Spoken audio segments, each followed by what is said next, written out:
Hi, it's Tuesday the 10th of January. I got it right this time, I think.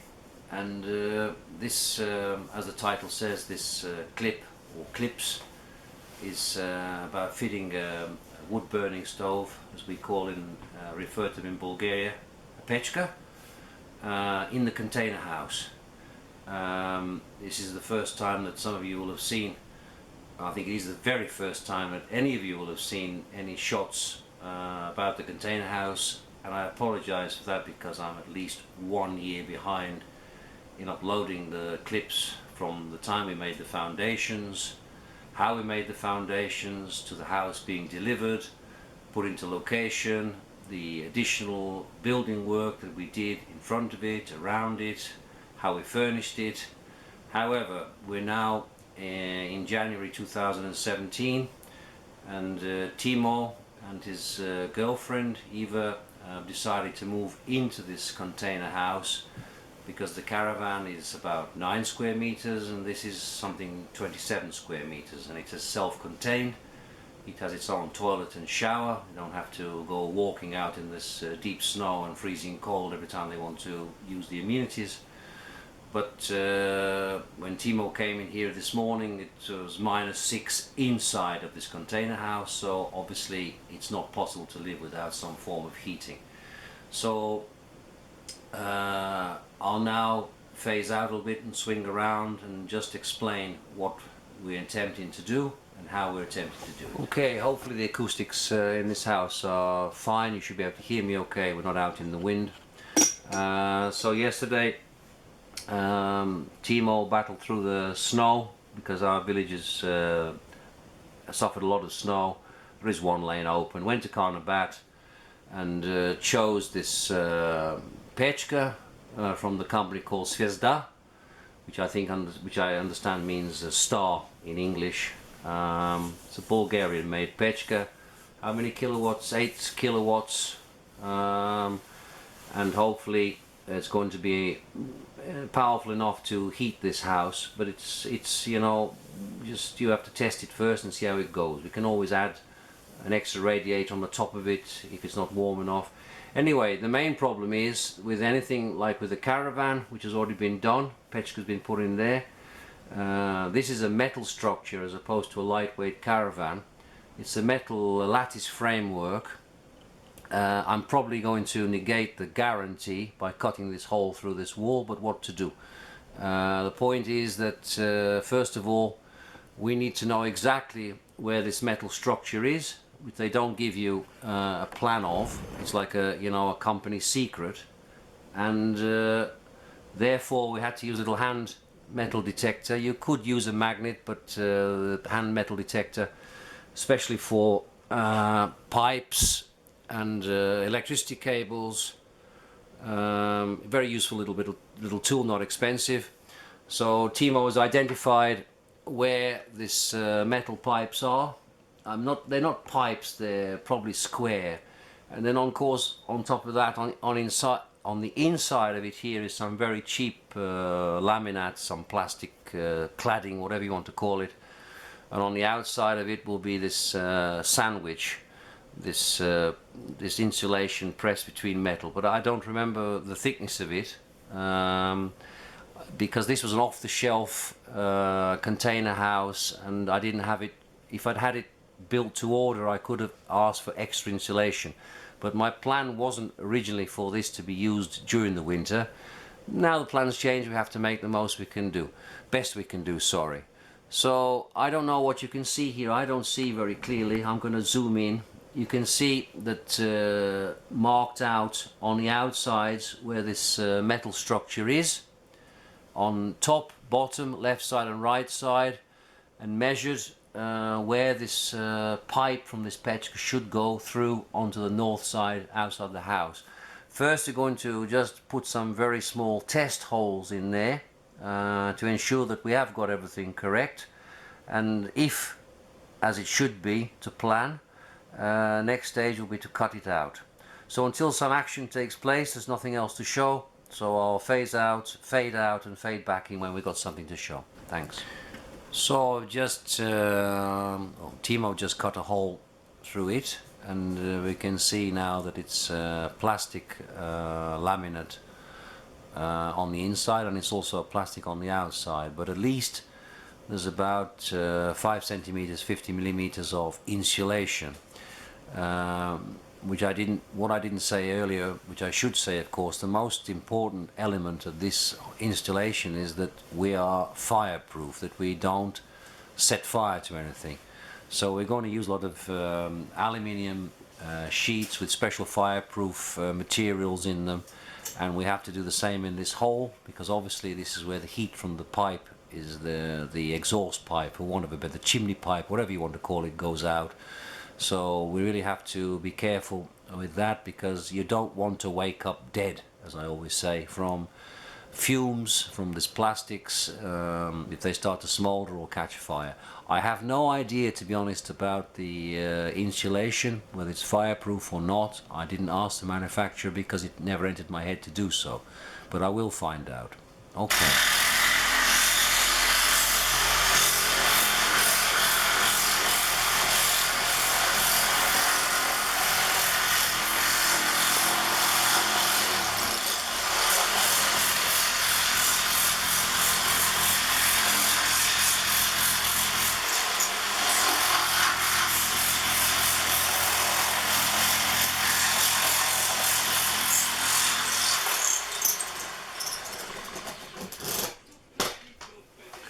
So now cutting the hole through the wall,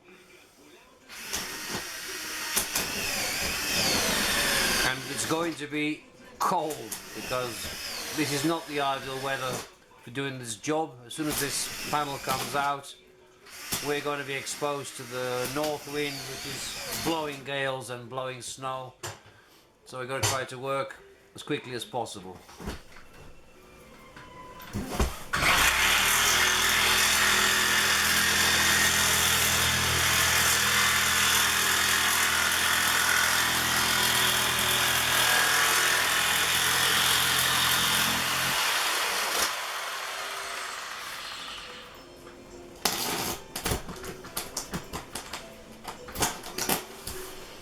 Very good to have the right tools for the job, huh?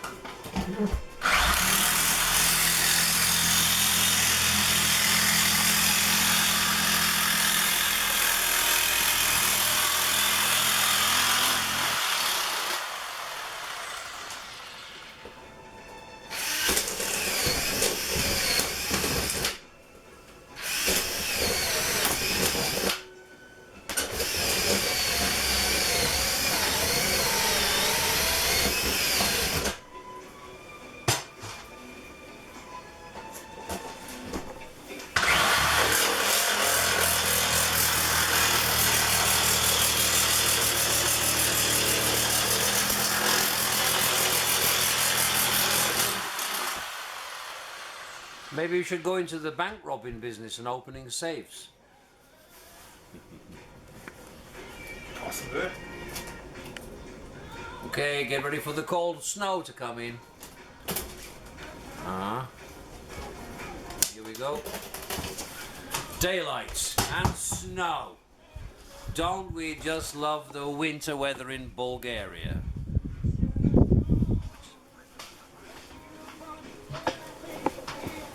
That's the view from outside of this. I'm sorry, because the tripod is all over the place. I wasn't prepared for this. Okay, can't hang about. We need to get this closed up. Yeah, the snow's going to start coming in. So the idea here is to make like a window frame to which we can affix the aluminium sheeting. This is our fireproofing. You'll see as we progress. Now just trying to fit this window frame into where we cut out this panel to give us something to fix to. That'll fix to the metal framework of the container house. And once that's affixed to that, we can affix to the wood. You can see the thickness of this insulation that we've just taken out. You can also see bits of snow flying in. So basically the wooden frame is inside there now, like a little window frame. You can't see it, but because I didn't film it at the time, we need to work quick, and having to work from the inside out, because we're working in -5, -6, -7, maybe -10. I have no idea with the wind chill factor out there. So anyway, as you can see, this aluminium sheet is on. It's now fixed that wooden frame, and the next stage will be to go outside after got all this bolted into place, and pack it with this stone wool. I think they call it here vata, something like that. It's fireproof, and then put a reciprocal panel like the one you see on the inside on the outside and seal it up. And there's a panel here there's an aluminium panel underneath the fire, and there's this padded one here. You won't see very much. It's a specially made one we use for a different project, and I don't know what you can see or what you can't see, but you know, it's yay thick, and that'll go behind the Petchka to reflect heat and stop the well, hopefully, well, it will, there's no doubt about it. It'll stop any heat transfer to this plastic facade, and any melting and bad smells and fires and waking up dead. Okay, phase out. I'm not sure what shots I'll get from the outside because it's so cold. The camera battery doesn't like it very much, but we'll give it a shot. See ya. So this is what it's like outside, and I'm on the south side out of the prevailing northeast wind. You can see just how much snow is swirled around here and drifted, and okay, ignore the yellow bits. It wasn't me, it was a dog, honest. And yep, it's pretty much a mess. The old sun loungers are not for lounging on at this moment in time, I can assure you of that. So I'm going to go out into the wind. We might lose the sound, there's nothing I can do about it. There's no external microphone on this camera. You live some, you win some, you lose some. So basically, this is the south side of the container house. I had this polycarbonate roof put on it to give it a bit of shelter. It was meant to be shelter from the sun. I don't know what it's sheltering from now. Okay, there's the caravan over there, and it's really howling. It's not really conducive for the type of work we're doing, but they want to get in the house ASAP.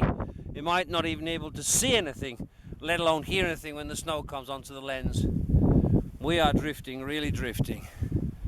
It wasn't like this morning. This is what we got now. You probably won't hear me at all. Drift to make the film, and my hands are going numb already.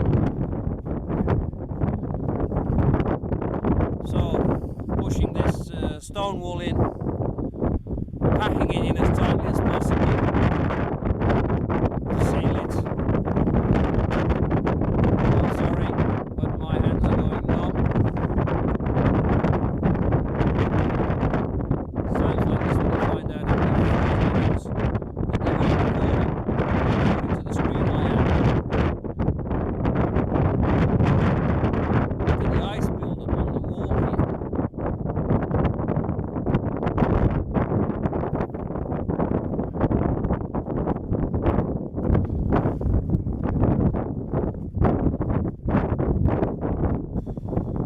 Why don't we do this in the summer?